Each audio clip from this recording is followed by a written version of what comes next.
Thank you, Deputy Speaker. Australian poet Judith Wright wrote of the wild black cockatoos, tossed on the crest of their high trees, crying the world's unrest. And the world is restless. We have come to a point where our own actions have made life more difficult for many other species, both flora and fauna. Where I come from in Noongar Budja, the karak, the black cockatoos of 3 subspecies, are under severe pressure. Mammals, birds, reptiles, vegetation under threat in different ways and through different causes all over Australia. If we agree that this is an issue, and I'm sure we agree on that point, then we can only differ in the way in which we decide we need to respond. There are different ways to respond to biodiversity threats, and they are not exclusive. One way is to improve protection. The budget provides for a new Commonwealth protective regime for the environment, an overarching EPA, which will better ensure that development occurs in a manner consistent with environmental values and outcomes. This is no small change. $121 million has been budgeted over 4 years for the Environment Protection Australia and $51.5 million for the Environment Information Australia to ensure that decisions by the EPA are well-founded and so that better information is available to the community as well. It would be wonderful if protection were enough.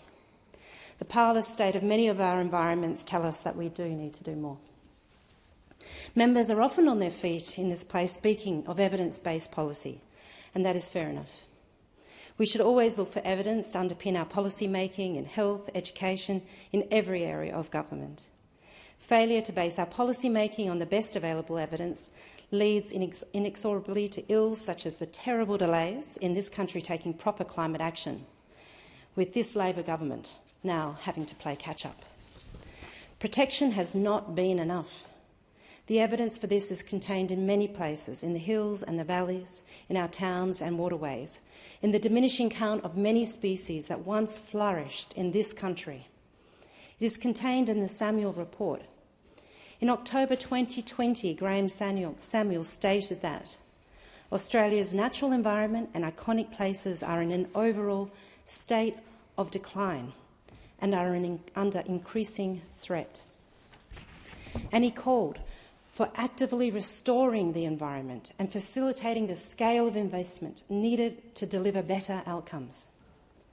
The new Commonwealth Environment Protection Australia, as good as it will not be charged with actively restoring the environment, nor will it be charged with facilitating investment. It will have a different regulatory role. The current bill is designed to meet Samuel's challenge.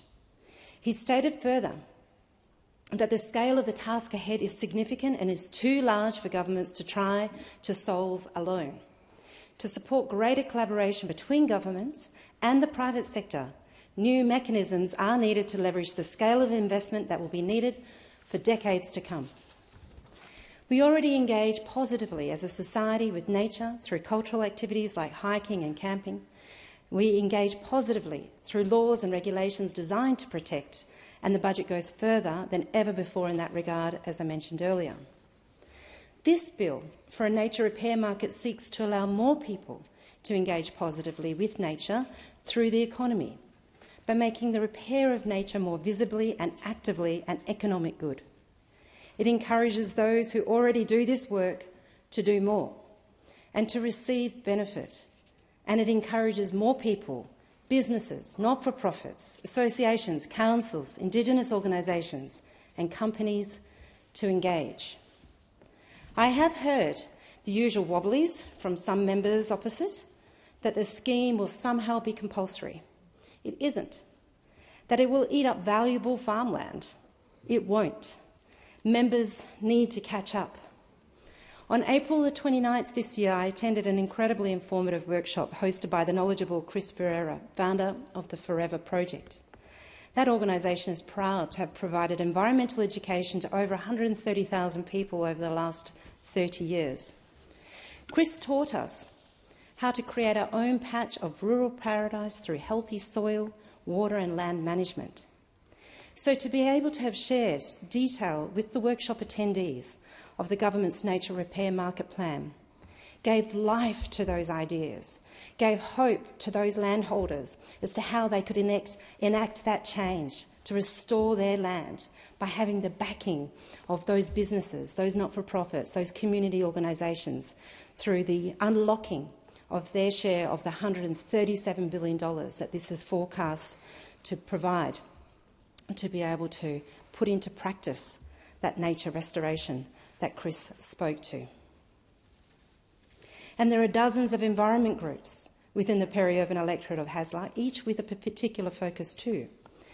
To name just some, the Perth Hills Climate Change Interest Group, Trillion Trees, the Citizens Climate Lobby Group, the Hasluck chapter, the Susanna Brook Catchment Group, the Blackadder Woodbridge Catchment Group, the Jane Brook Catchment Group, Kanyana Wildlife Rehabilitation Centre, the Ellenbrook Bushland Group. These groups and others will follow this debate with keen interest, and some of them will no doubt seek to add economic action to their political advocacy. The business community too are happily waiting for this scheme to begin. Law firms up and down the main street of every city, Minter, Ellison, Cause, others, have already published advice to their clients about this new market. I invite members opposite to get on board. I understand that this legislation is heralded as the first of its kind in the world, and that by itself might cause some disquiet. I've only been here for a year, but I know this about legislation.